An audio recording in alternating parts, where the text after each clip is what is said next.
Hello, good morning, welcome to all. कैसे हैं आप सब? आई होप पढ़ रहे होंगे, सब ठीक होगा।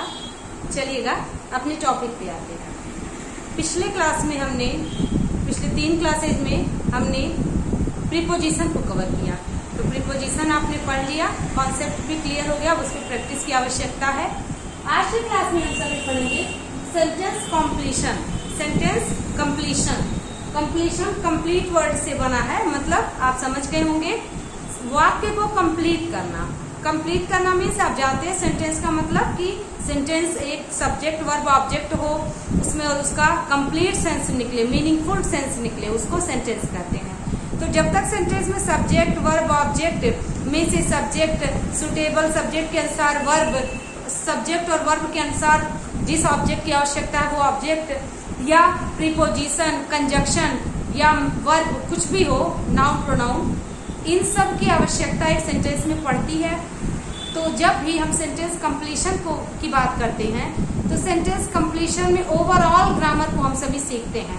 ओवरऑल ग्रामर के सारे पॉइंट्स को इंक्लूड करके सेंटेंस कंप्लीशन के क्वेश्चंस एग्जाम में आते हैं।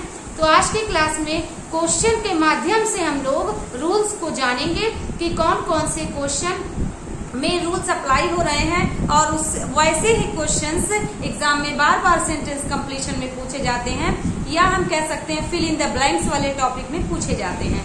फिल इन द ब्लैंक्स और सेंटेंस कंप्लीशन एक ही होता है, बस फिल इन द ब्लैंक्स लिख देता है, सेंटेंस कंप्लीशन लिख देता है। सारे रूल्स को, टेंसेस के रूल, प्रीपोजिशन के रूल और वॉइस के रूल, नरेशन के रूल, कंजक्शन के रूल, सारे रूल्स को इंक्लूड करके सेंटेंस कंप्लीशन के क्वेश्चंस किए जाते हैं। तो आज की क्लास में ऐसे क्वेश्चंस आपके सामने रखे गए हैं जो पिछले कई एग्जाम्स में, अलग अलग एग्जाम्स में आए हुए हैं। तो आपको एक आइडिया मिलेगा कि ओवरऑल ग्रामर से रिलेटेड कैसे क्वेश्चंस आते हैं, क्या जो आपने पढ़ा है उसका रिवीजन हो रहा है। अगर रिवीजन हो रहा है तो आज के सेंटेंस में आप खुद ही अपने आप को एनालिसिस कर सकते हैं। चलिए, पहला सेंटेंस है हम लोगों का, I dash this pen yesterday. I dash this pen yesterday. तो आपने अगर देखें हैव गॉट, गॉट, बाय या शैल बाय, तो आपने देखा है जब टेंस आपको पढ़ाया गया था तो टेंस में आपको बताया गया था कि यदि सेंटेंस में बिफोर हो, एगो हो, लास्ट हो, यस्टरडे हो, ऐसे कुछ प्रीवियस हो, कुछ ऐसे वर्ड्स इंक्लूड किए जाएं तो उन वर्ड्स के आधार पर दिया गया सेंटेंस पास्ट इंडेफिनिट में होता है। किसी भी सेंटेंस में उसके आंसर का क्लू जरूर दिया होता है। तो यदि आपको समझ नहीं आ रहा है कि वो सेंटेंस कैसे बनेगा, क्या होगा, तो आप सेंटेंस को बहुत ध्यान से पढ़ेंगे तो उस सेंटेंस में आंसर जो होगा उसका क्लू जरूर दिया होता है, कुछ न कुछ गेस मार्क्स जरूर देता है। उस मार्क को आप अगर ध्यान दें तो आपका सेंटेंस कंप्लीशन का answer, fill in the blanks का क्वेश्चन करेक्ट हो सकता है। अभी हमने बताया यदि सेंटेंस में बिफोर हो, एगो हो, प्रीवियस हो, लास्ट हो, ऐसे वर्ड्स हो तो हम सभी सेंटेंस को पास्ट इंडेफिनिट में, आई मीन टू से सिंपल पास्ट में वर्ब का सेकेंड फॉर्म रखते हैं। अफर्मेटिव में सेकेंड फॉर्म, निगेटिव हो तो डिड नॉट वर्ब का फर्स्ट फॉर्म। तो उस आधार पर आपने सीख लिया है तो हमारा कौन सा ऑप्शन राइट होगा? हम सभी का आंसर राइट हो जाएगा बॉट, मतलब बाय का सेकेंड फॉर्म बॉट होता है। तो यहाँ पे हैव बॉट, बाय और शैल बाय नहीं होगा। हमारा एग्जैक्ट आंसर यस्टरडे के अनुसार, यस्टरडे बता रहा है कि सिंपल पास्ट की आवश्यकता है, तो हम सभी का आंसर बॉट होगा। आगे सेंटेंस देखते हैं, ही thought that it dash rain. अब देखिएगा, उसने सोचा। सेंटेंस में 2 क्लॉज हैं। पहला क्लॉज क्या है? सबऑर्डिनेट क्लॉज है। दूसरा क्लॉज है इंडिपेंडेंट क्लॉज, और you can say principal clause. तो 2 क्लॉज हैं। दूसरे वाले क्लॉज को फिल इन द ब्लैंक्स में या सेंटेंस कंप्लीशन में दिया है। क्या आंसर होगा? Will rain, it will rain, it shall rain, would rain या हैड रेन। तो आपने ध्यान दिया होगा, आप कई बार कहते हो बारिश होगी तो इट विल रेन, आप कहते हो बारिश हो सकती है, it may be rain, it may rain, कुछ भी आप कह सकते हैं। लेकिन यहाँ तो मे का कोई है ही नहीं। इट के साथ विल रेन आप करेंगे? बिल्कुल नहीं। क्यों नहीं करेंगे? इसका रूल है कि यदि सेंटेंस में दो क्लॉज दिए हो, पहला क्लॉज पास्ट में है तो आगे वाला क्लॉज भी पास्ट में ही होगा। कोई भी टेंस पास्ट का हो सकता है, past indefinite, past perfect, past continuous, past perfect continuous, लेकिन पास्ट ही जाएगा। तो ध्यान रखिएगा, यहाँ पर विल नहीं होगा, शैल नहीं होगा, हैड भी नहीं होगा। हैड क्यों नहीं होगा? क्योंकि हैड के साथ वर्ब का थर्ड फॉर्म आता है, और आप यहाँ ध्यान दे रहे हैं वर्ब का फर्स्ट फॉर्म है रेन, RAIN। रेन अगर वर्ब है तो उसका मतलब होता है बारिश होना, यदि रेन नाउन है तो उसका मतलब होता है वर्षा। तो इसलिए यहाँ पर वुड के साथ वर्ब का फर्स्ट फॉर्म लगता है, तो रेन वर्ब का फर्स्ट फॉर्म है, हमारा आंसर वुड हो जाएगा। अब ही थॉट, उसने सोचा, that it would rain, will का पास्ट वुड होता है, ऐसे भी आप करेक्ट कर सकते हैं। और वुड के साथ वर्ब का फर्स्ट फॉर्म होता है, मॉडल ऑक्सिलरी वर्ब होता है, ऐसे भी आप इसको करेक्ट कर सकते हैं। तो आपके पास बहुत सारा ऑप्शन है, आप दिमाग लगा सकते हैं, ठीक है। तो इसका भी थर्ड ऑप्शन हमारा करेक्ट हो जाएगा। हैड के साथ थर्ड फॉर्म होता तो हैड करेक्ट हो सकता था, अदरवाइज विल का पास्ट वुड, ठीक ना। आगे सेंटेंस है लेस देन अ मिनट एगो डैश। तो लेस देन अ मिनट अगो, जब लिटिल, लेस और लीस्ट पढ़ा होगा आपने सुपरलेटिव डिग्री में, तो लिटिल, लेस और लीस्ट का मतलब होता है थोड़ा और न के बराबर, बहुत थोड़ा। आप कहते हैं अरे कम से कम। लीस्ट मतलब होता है कम से कम, एटलीस्ट आप कहते हो एटलीस्ट आ तो जाओ, एटलीस्ट खा तो लो, एटलीस्ट मदद तो कर दो। तो एटलीस्ट मतलब होता है LEAST। ये लिटिल, लेस और लीस्ट। तो लिटिल कंपैरेटिव डिग्री में लेस बन जाता है और सुपरलेटिव में लीस्ट बन जाता है, तो इस बात को आप ध्यान रखिएगा। और लिटिल का प्रयोग, लेस का प्रयोग, लीस्ट का प्रयोग अनकाउंटेबल नाउन के लिए होता है। अनकाउंटेबल नाउन का मतलब दैट वी कांट काउंट, हम उसको काउंट नहीं कर सकते, मेजर कर सकते हैं।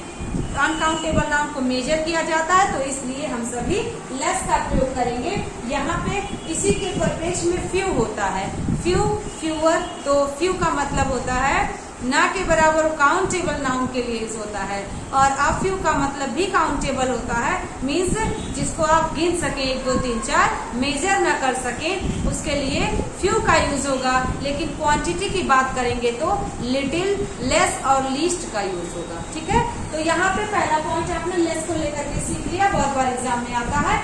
यहाँ पे फ्यू देन कर देता, फ्यूअर देन कर देता, तो आप सोचते यहाँ पे अ मिनट दिया है, तो अ मिनट का मतलब काउंट तो कर दिया 1 मिनट, लेकिन नहीं, यहाँ पे 1 मिनट से भी कम, लेस देन अ मिनट मतलब 1 मिनट से भी कम, ये उसको आपने नहीं काउंट किया। अगो आपको बताया गया है ना, यस्टरडे हो, प्रीवियस हो, लास्ट हो, एगो हो, बिफोर हो, तो सेंटेंस पास्ट इंडेफिनिट में होता है। अब देखिएगा सेंटेंस में हैज गॉन होगा नहीं, क्योंकि एगो आ गया है। ही लेफ्ट हो सकता है, लीव्स, तो लीव्स अकेले थोड़े ना आएगा, ठीक है ना। और विल गो भी नहीं आएगा जब तक सब्जेक्ट ना आए, तो सब्जेक्ट सिर्फ 2 में है। कौन कौन से में? ए ऑप्शन में और बी ऑप्शन में। तो ए और ऑप्शन, बी ऑप्शन को छोड़ के सी डी तो बिल्कुल नहीं हो सकता।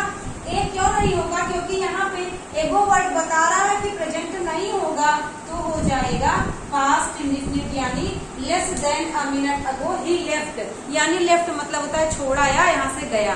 तो he left less than a minute ago, 1 minute से भी पहले कम हुआ होगा कि वह चला गया, ठीक ना। इसलिए यहाँ पे ही लेफ्ट करेक्ट होगा। आगे सेंटेंस है he asked what her name. अब देखिए ऑप्शन में आपको मिल रहा है इज, आई एम, वॉज, वर। आपने जान लिया होगा कि यहाँ पर वर नहीं हो सकता, आई एम नहीं हो सकता। क्यों नहीं हो सकता? आई के साथ एम लगता है और प्लूरल के साथ वर लगता है। यहाँ पर हर नेम के साथ या तो इज लग सकता है या तो वॉज लग सकता है, but which one will be right answer, is और वॉज। देखिए अभी आपको बताया गया कि यदि आगे पास्ट हो तो पूरा पास्ट का ही क्रम जाएगा, पहली चीज। दूसरी चीज, what is your name, narration में जब चेंज करते हैं तो what, your name, her name, his name, was हो जाता है। यानी जो इंट्रोगेटिव सेंटेंस रहता है उसका इंट्रोगेटिव का वर्ड कंजक्शन बन के सब्जेक्ट को फॉलो करता है और प्रेजेंट पास्ट में जाता है और आगे पास्ट भी दिया हुआ है, तो कोई भी रूल आप अप्लाई करें और तो हमारा आंसर वॉज हो जाएगा, इज नहीं होगा, क्योंकि टेंस जब हम चेंज करते हैं तो प्रेजेंट का पास्ट करते ही हैं और आगे तो पास्ट दिया ही है, ठीक ना। तो उस संदर्भ में हम सभी व्हाट हर नेम वॉज करेंगे, what his her name is नहीं किया जा सकता, ठीक है। अगला सेंटेंस देखिए, when I came in comma he dash just finished her work. When I came in मतलब जब मैं कमरे में आया, तो एक नियम चलता है, वो नियम ये है कि यदि व्हेन वाला क्लॉज किसमें है, सिंपल पास्ट में है, यानी वर्ब का सेकेंड फॉर्म में है, तो या आप ये भी कह सकते हैं कि पास्ट इंडेफिनिट। तो जब आगे वाला क्लॉज जाता है वो किसमें जाता है, पास्ट परफेक्ट में जाता है। It means had third form of the verb, ठीक है। तो इस तरीके से हमने देखा। अब हमने सीख लिया है कि व्हेन वाला क्लॉज, यदि व्हेन से दो क्लॉज जुड़े हैं, पहला क्लॉज पास्ट इंडेफिनिट में है तो दूसरा क्लॉज पास्ट परफेक्ट में जाता है, पहला रूल। दूसरा रूल चलता है कि यदि व्हेन वाला क्लॉज प्रेजेंट में है तो दूसरा वाला क्लॉज फ्यूचर इंडेफिनिट में होता है। ये दो रूल फॉलो करता है। व्हेन अगर सेंटेंस में आया है तो व्हेन के साथ या तो प्रेजेंट आएगा या तो पास्ट आएगा। तो प्रेजेंट में प्रेजेंट इंडेफिनिट में आएगा और पास्ट में पास्ट इंडेफिनिट आएगा। तो व्हेन के साथ जो बाद वाले क्लॉज होंगे, अगर पास्ट है आगे तो पास्ट परफेक्ट इसके आगे चलेगा, यदि प्रेजेंट है पहले क्लॉज में व्हेन वाले क्लॉज में तो बाद में फ्यूचर इंडेफिनिट चलता है, ठीक ना। तो यहाँ पे देखिए इस वाले रूल को फॉलो करते हुए हम लोग हैड को ही करेक्ट करेंगे, हैज डिड और कुड नहीं आ सकता। अगर डिड आता तो आपको पता है ना कि डिड के साथ वर्ब का फर्स्ट फॉर्म आएगा, फिनिश तो वर्ब का थर्ड या सेकेंड फॉर्म है, ठीक ना। कुड आएगा तो कुड के साथ भी देखिए वर्ब का फर्स्ट फॉर्म आ सकता है, तो इस नियम से भी हम इसको नेग्लेक्ट कर सकते हैं। यहाँ पर या तो ए हो सकता है या तो बी हो सकता है। बी क्यों नहीं हो सकता, क्योंकि आगे पास्ट इंडेफिनिट है तो बाद वाला पास्ट परफेक्ट में जाएगा, इसलिए हैड वाला आंसर हमारा करेक्ट हो जाएगा। ओवरऑल ग्रामर को आप पढ़ेंगे अच्छे से मेहनत करके तो बहुत अच्छे से सेंटेंस कंप्लीशन के या फिल इन द ब्लैंक्स के क्वेश्चंस करेक्ट हो जाएंगे। 1 to 5 क्वेश्चंस आते हैं, 1 से 5 प्रश्नों तक आते हैं और इसका कोई भी टॉपिक निर्धारण नहीं होता कि नहीं इसी टॉपिक से आएगा। ओवरऑल ग्रामर आपको जानना होगा। आगे का सेंटेंस क्या है, आगे का सेंटेंस है if it rains I dash at home. यहाँ भी यही रूल चलता है कि यदि इफ वाला क्लॉज पास्ट इंडेफिनिट में है तो बाद में क्या क्या चलेगा देखेंगे। इसको हम रिमूव कर देते हैं। देखिएगा अगर इफ वाला क्लॉज किसमें है, प्रेजेंट इंडेफिनिट,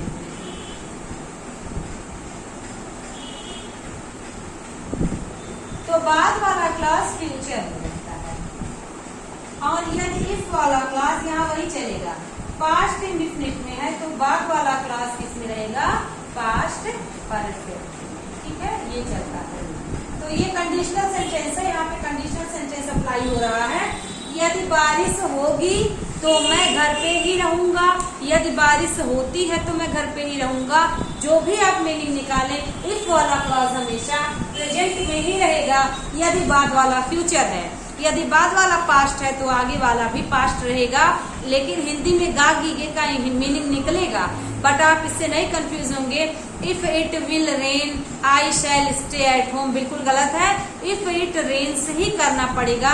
कंडीशनल सेंटेंस है, पहला क्लॉज हमेशा प्रेजेंट में अगर रहता है तो बाद वाला हमेशा फ्यूचर में, पहले वाला अगर पास्ट इंडेफिनिट में तो बाद वाला पास्ट परफेक्ट में रहता है। बहुत अच्छे से इम्प्लीकेशन करिएगा तो हो जाएगा if it rains I dash तो आई स्टे, मैं घर पे ही रहता हूँ, गलत, मुझे घर पे ही रहना चाहिए, गलत, आई एम स्टे, गलत, आई शैल स्टे एट होम। बहुत अच्छा है, बहुत अच्छे से बेहतर है, आप भी प्रयास करिएगा, कम हो जाएगा।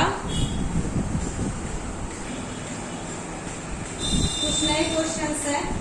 नेक्स्ट क्वेश्चन है if you fail into a river dash you dash ड्रॉन्ड। ड्रॉन्ड मतलब होता है डूबा हुआ या डूब जाना या डूबते हुए रहना।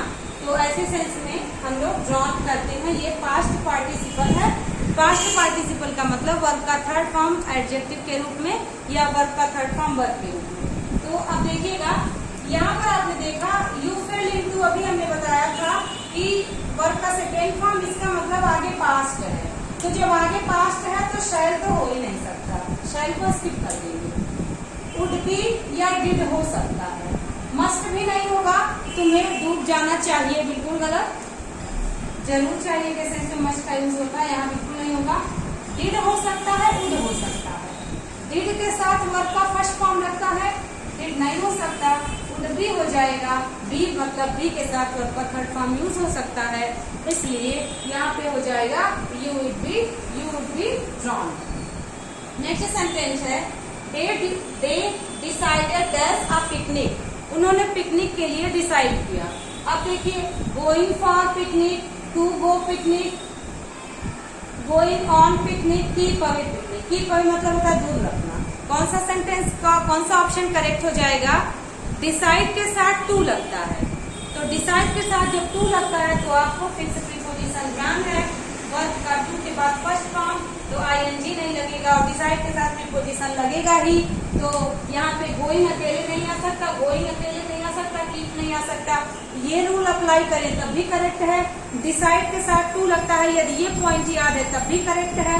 और डिसाइड के साथ टू के साथ वर्ब का फर्स्ट फॉर्म तो भी करेक्ट है।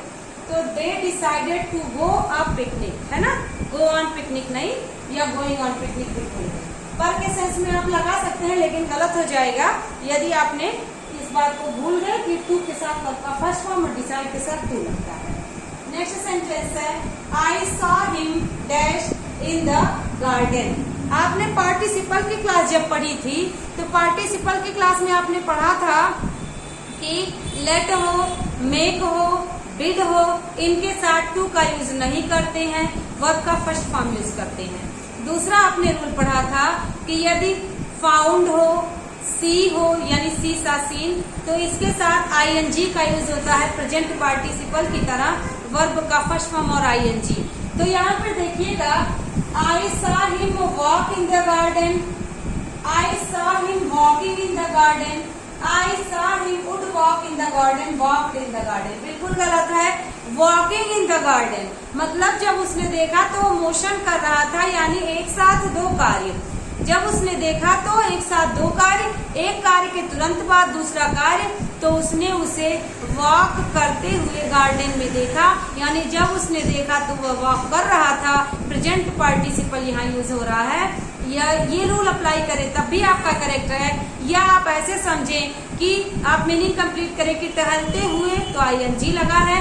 यदि आप इसको भी नहीं अप्लाई करते हैं तो सी के बाद आईएनजी लगता है तो भी आप करेक्ट कर सकते हैं। ठीक है, तो यहाँ पे वॉकिंग हो जाएगा। नेक्स्ट सेंटेंस है he dares not dash my room. Dare मतलब होता है हिम्मत करना, नीड मतलब हिम्मत करना। ये मेन वर्ब की तरह भी यूज होते हैं, इसे सेमी एक्सिलरी वर्ब भी कहते हैं, आपको बताया गया है। सेमी एक्सिलरी वर्ब दो होते हैं, मॉडल एक्सिलरी वर्ब का ही एक पार्ट है, डेयर है, नीड है। यूज भी इसी में आता है, यूज्ड टू। तो डेयर और नीड का यूज ये सेमी एक्सिलरी वर्ब की तरह भी यूज होता है, मेन वर्ब की तरह भी यूज होता है। जब इनके साथ नॉट का वर्ब यूज हो तो ये मेन वर्ब की तरह यूज हो जाते हैं, और जब ये मेन वर्ब की तरह नहीं यूज होते हैं तो भी इनके साथ वर्ब का फर्स्ट फॉर्म, और जब यूज होते हैं तो भी वर्ब का फर्स्ट फॉर्म लगता है। तो यहाँ पे देखिए इंटर इंटर इंटर इंटर। चलिए ये रूल तो हम लोगों का यहाँ पे अप्लाई हुआ। फिर आपने देखा, आपको बताया गया था आस्क हो, इंटर हो, रेसिस्ट हो, अटैक हो, रिजेंबल हो, बहुत सारे ऐसे बताए गए थे वर्ब जिनके साथ नो प्रीपोजिशन, प्रीपोजिशन का यूज नहीं किया जाता प्रीपोजिशन की क्लास में। तो इंटर इनटू, इंटर इन, इंटर एट और सिर्फ इंटर। तो ये क्वेश्चन कई बार एग्जाम में आ चुका है। इंटर के साथ ज्यादातर विद्यार्थी इनटू का लगा देते हैं कि उसने मोशन के साथ कमरे में घुसा। जब इंटर वर्ड लगे तो नो प्रीपोजिशन, ना ही इनटू, ना ही इन और ना ही एट, मतलब कोई भी प्रीपोजिशन आप नहीं यूज कर सकते। लेकिन जब विद्यार्थी भूल जाएंगे तो इंटर इनटू लगा देंगे कि चलते हुए कमरे में गया, इसका मतलब मोशन हो रहा था। लेकिन इंटर के साथ कोई प्रीपोजिशन नहीं लगाएंगे, इस इसलिए third option will be right answer. Next one is the Taj Mahal is worth dash. इसके बाद ऑप्शन है वॉच, वॉचिंग, सी और टू ऑब्जर्व। फिर से आप रूल को रिकॉल करिए। आप ध्यान दिए होंगे जब आपको जिरंड पढ़ाया जा रहा था तब आपको बताया गया था कि कीप हो गया, लाइक हो गया, लव हो गया, एंजॉय हो गया, वर्थ हो गया। ये सारे वर्ड्स ऐसे हैं जिनके साथ हमेशा हम सभी ING form of the verb का ही यूज कर सकते हैं। तो यहाँ पे वर्थ के साथ आईएनजी लगेगा। वर्थ मीन्स होता है कि किसी चीज के लायक होना, ये एडजेक्टिव वर्ड है, इसके साथ हमेशा आईएनजी लगेगा यदि वर्ब आता है तो। इसलिए the Taj Mahal is worth watching हो जाएगा, मतलब देखने योग्य है। अब आप कहेंगे मैम वॉच का यूज तो टीवी देखने के लिए करते हैं, बिल्कुल नहीं। वॉच का यूज देखना के अर्थ में होता है। जब भी आप देखने की मीनिंग निकालेंगे तो सी हो गया, लुक हो गया, ग्लैंस हो गया, स्टेयर हो गया, गेज हो गया, वॉच हो गया, बहुत सारी मीनिंग होती है। तो यहाँ पे जब वॉच मिल रहा है तो वॉच को ही हम लोग देखने की मीनिंग मानते हुए अपने आंसर को अप्लाई करेंगे। यहाँ लुक और सी और विजिट को नहीं देखेंगे। अन्यथा तो सभी बच्चे जानते हैं कि किसी की तरफ देखना हो तो लुक होता है, घूर के देखना हो तो स्टेयर होता है, टकटकी लगा के देखना हो तो गेज होता है, ध्यान से देखना हो तो गेज होता है, और यदि सामान्य देखना हो तो सी होता है, जाकर देखना हो तो विजिट होता है, और टीवी देखना हो, मूवी देखना हो, ऐसे सेंस में वॉच का यूज होता है। लेकिन यहाँ पे जब वॉच आंसर मिल रहा है तो वॉच के अनुसार ही हम करेंगे। पहली बात। दूसरी बात, जब सी में आईएनजी नहीं लगा है तो हम क्यों करेक्ट करें? फिर यहाँ ऑब्जर्व हो नहीं सकता, वर्ड के बाद कोई प्रीपोजिशन नहीं यूज होता और वॉच होगा नहीं क्योंकि आईएनजी आना रूल में कंपल्सरी है, तो इसलिए हम सभी का आईएनजी होगा। आगे सेंटेंस है don't run lest dash fall down. अब आप ध्यान से सोचिएगा यहाँ पे क्या करेक्ट हो सकता है। डोंट रन, दौड़ो मत, लेस्ट डैश फॉल डाउन। ऑप्शन है you will, you should, you can, you may. Conjunction की क्लास आपने अटेंड की है और कंजक्शन की क्लास में आपको बताया गया था कि क्या होगा यदि लेस्ट सेंटेंस में आए तो उसके साथ हमेशा सब्जेक्ट प्लस शुड आता है। तो सब्जेक्ट कोई भी हो हमेशा इसके साथ शुड ही आता है। शुड के अतिरिक्त यहाँ कुछ भी नहीं आ सकता। सो दैट है तो मे आएगा, पास्ट है तो माइट आएगा, कैन आएगा, कुड आएगा, बहुत सारा बताया गया था। एज इफ हो तो वर आएगा, अगर आई विश हो, आई वुड दैट हो तो वर आएगा। इस तरीके से आपको कई सारे रूल्स बताए गए थे। तो यहाँ पे लेस्ट के साथ हमेशा शुड आता है, और ये वाला पॉइंट कि लेस्ट के साथ शुड ही आता है बहुत बार एग्जाम में पूछा गया है, और एक साल पूछा गया एग्जाम का ये भी क्वेश्चन है। इसलिए यू विल गलत, यू कैन गलत, यू में गलत, यू शुड करेक्ट आंसर है। अदरवाइज आप मीनिंग कंप्लीट करने में लग जाएंगे तो आप सोचेंगे कि पहले प्रेजेंट है तो बाद में फ्यूचर कर दिया जाए, या मीनिंग निकालेंगे तो दौड़ो मत नहीं तो तुम गिर जाओगे, या तुम गिर जाओगे। तो यहाँ पे गागी गे के सेंस में भी करेक्ट करेंगे आप, लेकिन गलत है। पहला रूल। दूसरा रूल, लेट्स के साथ कभी भी नॉट का यूज नहीं होता, क्योंकि आपको बताया गया है लेस्ट का मीनिंग ही होता है, कहीं ऐसा ना हो लेस्ट के साथ कोई सब्जेक्ट उसके बाद शुड, इसका पूरा कंप्लीट मीनिंग होता है, कहीं ऐसा ना हो। तो lest, you should not fail down, you should not fall down, you may not या यू शुड फॉल डाउन। तो you should fall down correct answer होगा। लेस्ट के साथ भी नॉट का यूज नहीं किया जाता। ऐसे ही कुछ और सेंटेंसेस को हम लोग देखते हैं। नेक्स्ट सेंटेंस है he is TOO2 poor dash the fee. आपने एक रूल पढ़ा था जब आपको पढ़ाया गया था इन्फिनेटिव टू, तो आपने पढ़ा था TOO2 यदि सेंटेंस में आए तो इसके साथ TO2 फॉलो होता है। यहाँ पे आपने ध्यान से देखा होगा नॉट टू का कहीं भी जिक्र नहीं था। तो इस तरीके से इस ऑप्शन में देखिए TOO2 मतलब इतना की नहीं कर सकता, ऐसे सेंस में टू का यूज नेगेटिव सेंस में यूज होता है, ये जानते हैं आप। तो हो जाएगा TOO2 poor dash to the fee. तो क्या इतना करीब है कि फीस पे नहीं कर सकता, यहाँ पे इसको अगर हम चेंज करेंगे तो हम लोग ऐसे भी तो कह सकते थे he is so poor that he can not pay the fees, लेकिन यहाँ ये चेंजिंग नहीं पूछा है। यहाँ पे हम लोगों से सेंटेंस में पूछा है नॉट टू पे। बिल्कुल, जब आप नहीं ये रूल अगर भूल जाएंगे, आपने नहीं पढ़ा होगा ध्यान से, तो नॉट टू पे द फीस आप करेक्ट कर सकते हैं, आपके दिमाग में आएगा। फीस नहीं पे कर सकता ही तो कहना है, बिल्कुल नहीं। This will be correct answer. To pay, to plus one का फर्स्ट फॉर्म बिल्कुल करेक्ट है। शैल पे गलत हो जाएगा, can not pay the fee गलत हो जाएगा, क्योंकि इसके साथ सब्जेक्ट भी तो आना चाहिए। फिर TOO के साथ TO2 ही अकेले आ सकता है और कुछ भी नहीं आप यूज कर सकते यहाँ पर। ना ही कोई प्रीपोजिशन, ना ही कोई subject plus can not, could not, कोई भी वर्ब नहीं यूज कर सकते। TOO के साथ TO2 ही यूज हो सकता है। आप कई बार कहते हैं I am too weak to do it, I was too ill to go there. तो ये क्या मतलब, इतना बीमार था कि वहां नहीं जा सका। यही कहने के लिए आपको TOO वाला टू यूज करना पड़ता है। तो आई होप ये वाला कंफर्म हुआ होगा। आगे बढ़ते हैं। आई डोंट नो डैश। कई बार आप कहते हो ना कि मुझे नहीं पता क्या करूं क्या ना करूं, कैसे ना करूं। तो इस सेंस में आप कहते हो I don't know what to do, I don't know where to go, I don't know how to do, I don't know how to read, I don't know how to solve, ऐसे use करते हैं आप। तो यहाँ पे देखिएगा I don't know singing how, कैसे गाऊं गलत है। हाउ टू डांस करेक्ट हो जाएगा। I don't know playing to गलत है, इनकम्प्लीट हो जाएगा। I don't know reading to books गलत है। I don't know how to dance, मुझे नहीं पता मैं डांस कैसे करूं या डांस कैसे होता है। आप कई बार कहते हो हाउ टू डू, ये चीज कैसे होता है। हाउ टू वर्क दिस, ये कंप्लीट है। अगला देखेंगे राम और his friends dash this mischief. Options हैं has done, have done, is doing, shall do. कौन सा करेक्ट होगा? आपको एक रूल जानते होंगे आप। यदि देखिए दो रूल चलता है, एक चलेगा यदि as well as, along with a view to, in addition to, together with के साथ दो सब्जेक्ट जुड़े हो तो जो हेल्पिंग वर्ब आता है पहले सब्जेक्ट के साथ आता है। ध्यान से सुनिएगा। यदि सेंटेंस में as well as, together with, along with, in addition to, with a view to, खाली विथ, एंड टू कुछ भी हो, इसके साथ अगर दो सब्जेक्ट जुड़े हैं तो हेल्पिंग वर्ब पहले सब्जेक्ट के अनुसार आता है। यानी कि अगर सेंटेंस में इस तरह से लिखा रहे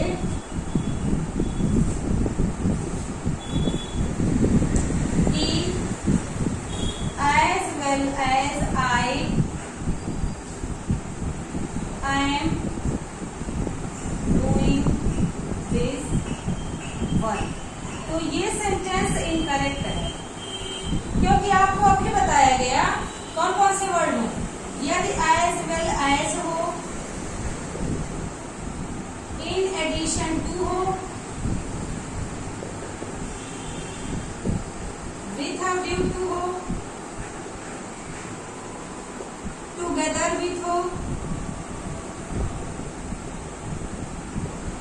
एंड हो, तो इनके साथ यदि दो सब्जेक्ट हैं तो जो हेल्पिंग वर्ब होगा बताया गया पहले सब्जेक्ट के अनुसार आएगा। ठीक है ना। तो एज वेल एज के साथ ही पहला सब्जेक्ट है, आई दूसरा सब्जेक्ट है, तो यहाँ एम गलत है, इसका करेक्ट इज होगा। भले देखने में आपको एक करेक्ट लग रहा हो कि ही आई के साथ इस तो कभी नहीं पढ़ा, लेकिन इस तरीके के सेंस में तब आपको इस गलत दृश्य को भी अपनाना पड़ता है और ही के साथ एम, आई के साथ एम, आई के साथ इज ऐसा पढ़ना पड़ता है इसी सेंस में कि यदि इन वर्ड के साथ दो सब्जेक्ट जुड़े हो तो हेल्पिंग वर्ब हमेशा पहले सब्जेक्ट के अनुसार आता है। पहला रूल आपने ये सीखा। दूसरा रूल अब जो आपका सेंटेंस दिया है, इसका रूल ये होता है कि यदि और आइदर के साथ और, नाइदर के साथ नॉर के साथ दो सब्जेक्ट आए तो हेल्पिंग वर्ब दूसरे सब्जेक्ट के अनुसार फॉलो होता है। हेल्पिंग वर्ब इसी सब्जेक्ट के अनुसार फॉलो होगा, बाद वाले सब्जेक्ट के अनुसार। इसके पहले वाला अपोजिट रूल था, ये वाला रूल क्या है, यदि और, ईदर के साथ और, नीदर के साथ नॉट के साथ दो सब्जेक्ट जुड़े हैं तो हमेशा हेल्पिंग वर्ब दूसरे सब्जेक्ट के अनुसार आता है। इसका मीन्स अब यहाँ देखिए, राम और हिज फ्रेंड्स हैज डन ना होके, इज डूइंग ना होके, शैल डू ना होकर के हैव डन आपका करेक्ट आंसर होगा। अब इसका करेक्ट आंसर हो जाएगा, राम और his friends have done this mischief, मतलब दुर्व्यवहार या कह सकते हैं नॉटी एक्टिविटीज। तो इस तरीके से आपने देखा, ये नोट डाउन कर लीजिएगा, और हो, आइदर और हो, नाइदर ना हो, दो सब्जेक्ट जुड़े हो तो सेकंड सब्जेक्ट के अनुसार हेल्पिंग वर्ब आता है, पहला रूल। दूसरा रूल, नाइदर ऑफ द और आइदर ऑफ द के साथ जो सब्जेक्ट आएगा वो एब्सोल्युटली प्लूरल आएगा और हेल्पिंग वर्ब सिंगुलर आएगा। इसको भी समझिएगा। क्या समझा आपने, neither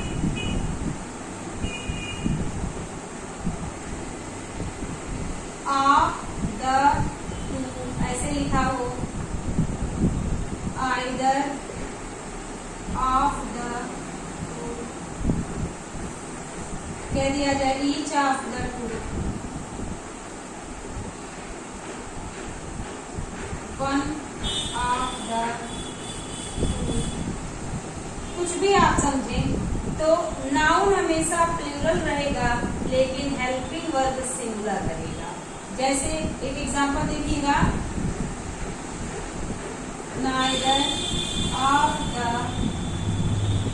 to girls is doing this. ये सेंटेंस करेक्ट है। इनकरेक्ट आपको लग सकता है क्योंकि आपके दिमाग में चलेगा टू है और गर्ल्स भी है, लेकिन नहीं। आइदर मीन्स होता है दो में से एक, नाइदर मीन्स होता है दो में से कोई नहीं, ईच मीन्स होता है हर एक, एवरी मीन्स होता है हर एक, वन मीन्स होता है हर एक। तो जो भी हेल्पिंग वर्ब आएगा वो इनको फॉलो कर रहा है, न कि इस टू और प्लूरल नाउन को फॉलो कर रहा है। ये भी नोट डाउन कर लीजिएगा, बहुत इंपॉर्टेंट है, कई बार एग्जाम में आता है। आगे देखिएगा, ही लुक्स एज इफ, आपको बताया गया था कि एज इफ हो, वुड दैट हो, आई विश हो, इसके साथ कोई भी सब्जेक्ट हो, चाहे ही हो, शी ही हो, इट हो, नेम हो, कुछ भी हो, तो इन सभी के साथ कंपल्सरी हम सभी वर यूज करते हैं। कहीं भी बॉक्स बना के लिख लीजिएगा। एज इफ हो तो इसके साथ हम लोग वर को ही यूज करेंगे, नोट डाउन कर लीजिएगा, कुछ और नहीं यूज कर सकते।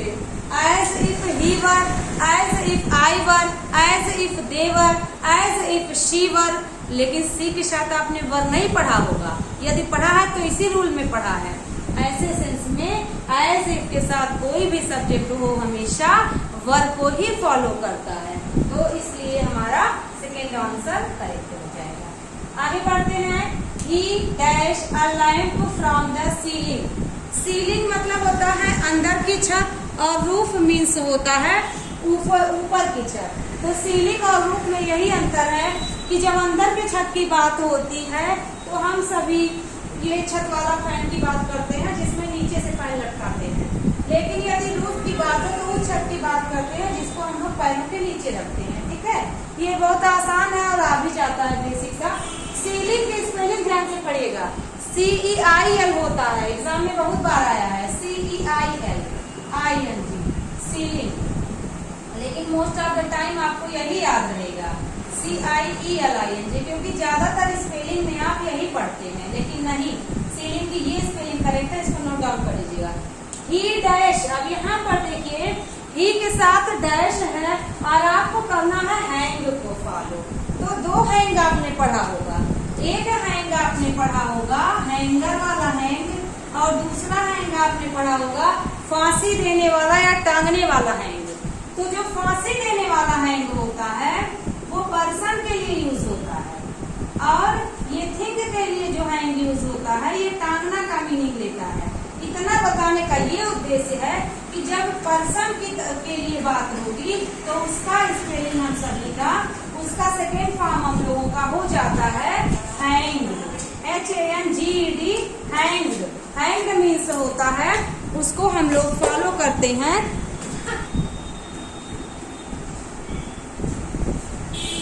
Sorry for this mistake. देखिएगा इसको, जब कभी भी हैंग को पर्सन के सेंस में लगाते हैं तो फांसी देने का मीनिंग होता है, और इसके साथ HANGED होता है, और इसका थर्ड फॉर्म भी HANGED होता है, यानी कि वर्ब का सेकेंड फॉर्म और वर्ब का थर्ड फॉर्म इस तरीके से यूज करेंगे। लेकिन जब हैंग का ही यूज किसी चीज को टांगने के अर्थ में लगाएंगे तो इसका सेकेंड फॉर्म हो जाता है HUNG, और इसका थर्ड फॉर्म भी HUNG ही होता है। तो यहाँ पे देखिएगा इसका हो जाएगा HUNG सेकेंड फॉर्म और HUND पास्ट पार्टिसिपल। तो यहाँ पे पर्सन की जब बात ही नहीं हो रही है तो इसको हम लोग फॉलो नहीं करेंगे, इस स्टाइल को फॉलो करेंगे, और इसको एग्जाम में जरूर याद करके जाइएगा, क्योंकि कई बार इस हैंग के सेकेंड फॉर्म और थर्ड फॉर्म से बच्चे कंफ्यूज हो जाते हैं और ये नहीं निश्चित कर पाते कि HANGED रहेगा या HANG रहेगा। तो बहुत आराम से इसको देखिएगा। अब देखिए यहाँ क्या जानने की बात हो रही है, नॉन लिविंग की बात हो रही है, हैंग की बात हो रही है लैंप की। तो यहाँ नॉन लिविंग है, इसलिए यहाँ देखिए यही वाला वर्ब फॉलो होगा। तो यहाँ पे second form second option correct हो जाएगा। हैंग तो नहीं होगा, हैंगिंग नहीं होगा, हैंग नहीं होगा, पर्सन की बात नहीं हो रही है। फांसी देने के सेंस में जब कैपिटल पनिशमेंट या डेथ सेंटेंस देते हैं तो HANGED का यूज करते हैं। जैसे गवर्नमेंट ने उसे फांसी की सजा सुनाई तो हो जाएगा कि he was hanged, मतलब उसे फांसी दिया गया HANGED। लेकिन यहीं पे कह दिया जाए मैंने इसको हैंगर पे टांगा तो हो जाएगा I hung, HUNG hung होगा। ठीक है, सेकेंड फॉर्म। इसलिए यहाँ पे लैंप टांगने की बात हो रही है छत से, तो इसलिए यहाँ पे हैंग करेक्ट होगा। तो आई होप आपको ये फर्स्ट क्लास सेंटेंस कंप्लीशन की समझ में आई होगी। बहुत अच्छे से रिवाइज करके पढ़िएगा, बहुत अच्छे से आपका रिवीजन हुआ होगा। ओवरऑल इंक्लूड करके सारे रूल्स को सेंटेंस कंप्लीशन आपको पढ़ाया जाता है। प्रैक्टिस करिएगा, बहुत सारा आप भी क्वेश्चंस को अप्लाई करिएगा। आज के लिए बस इतना ही। आज की क्लास यहीं कंप्लीट होती है। Thanks for watching.